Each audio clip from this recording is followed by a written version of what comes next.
Joining us now is retired Captain Douglas Ernest, Army veteran and author of the book, The Spirit of a True Patriot. First of all, happy Independence Day to you, Captain Ernest. And I think, in fact, it's quite appropriate, actually, today to talk about your book. But first of all, what does Independence Day mean to you personally? Great to be with you today on this beautiful 4th of July. Well, patriotism is love for your country, devotion to the movement, and admiration for the United States. It's also respecting the symbols and the traditions of the United States that were developed since 1776, the flag, our soldiers, the memorials, and all that encompasses what we call patriotism.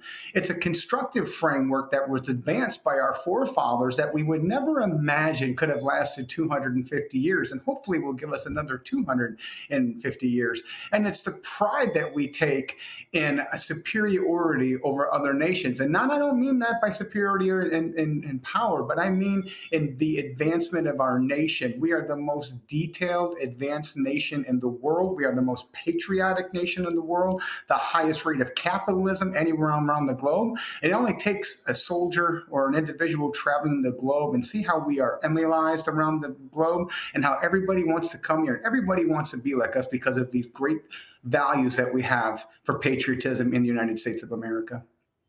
And in your book, you talk about resilience and character, right? How do those values tie into what we celebrate on 4th of July?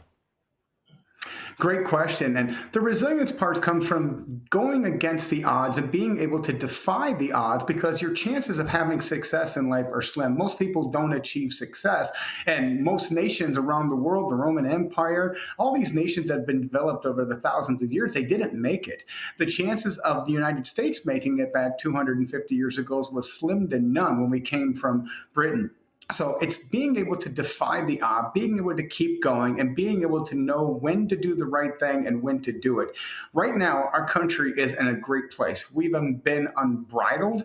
We've had a transformational impact by the Trump administration and our conservative movement that has put a lot of these liberal-leaning, insane policies that have divided the country are starting to be placed to the side, and we are propelling ourselves forward. You can see that with the symbolic effects of the patriotism and the rate of patriotism that's seen to rise. In my neighborhood, for instance, for years you didn't see flags out for the 4th of July, and this week the entire neighborhood is covered in flags.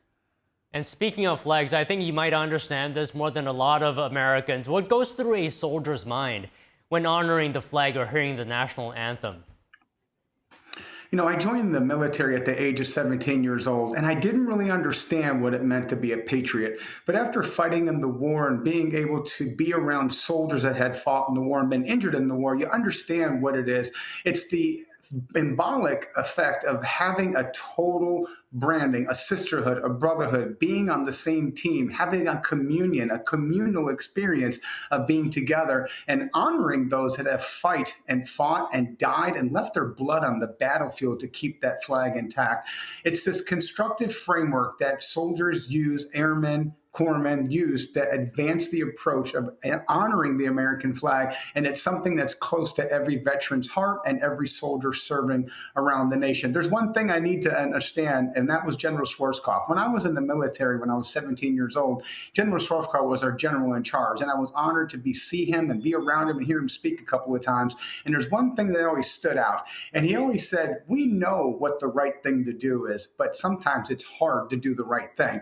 And that's something that's always followed me in the career. And the most soldiers, they embrace this policy and this framework. And they understand if you lived your life through this perspective and you honored, respect the symbols and traditions of our flag and our country, we can have a great nation, and we continue to have a great nation for the next 250 years to come.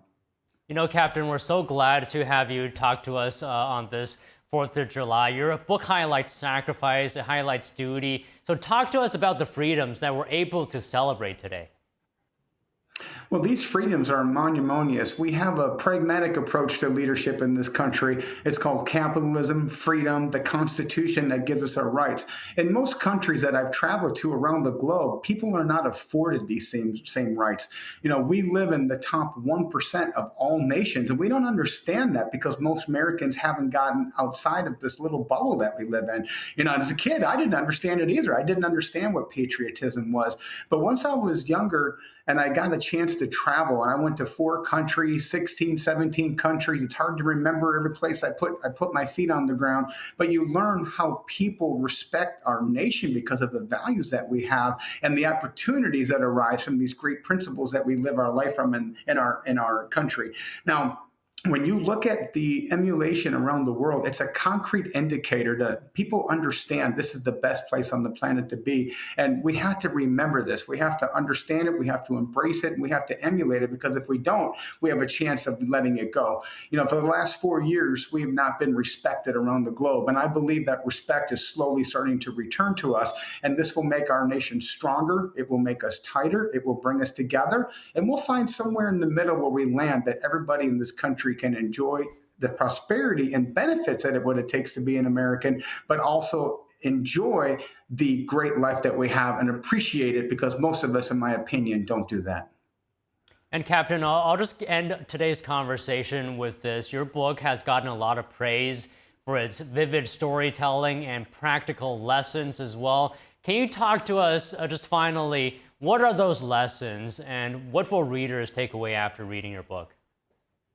In my book, The Spirit of a True Patriot, what I did was I took my 20 years of experience of being in the military, and I learned a tremendous amount about strategy, techniques, and knowledge on how to improve one's life. Now, in the military, you use that knowledge, strategy, techniques, and frameworks in order to advance the military's mission. But when I got out, I was able to transform this and use this and read a lot of self-help books and apply these principles and strategies to advance my own life. And that's to be a great father, to be a great patriot, to be a community member, to contribute to my nation and give a chance to give something back.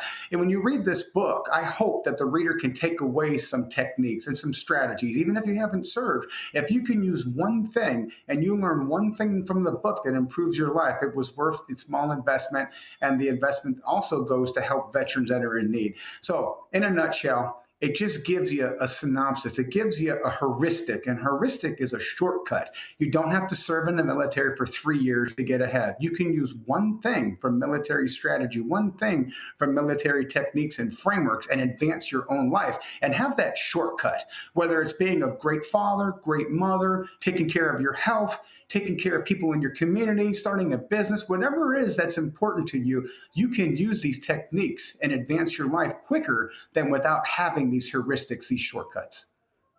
Well, all right, Captain Ernest, thank you for your service and thank you for your time today. Thank you very much, and God bless the USA, and happy 4th of July to everyone out there.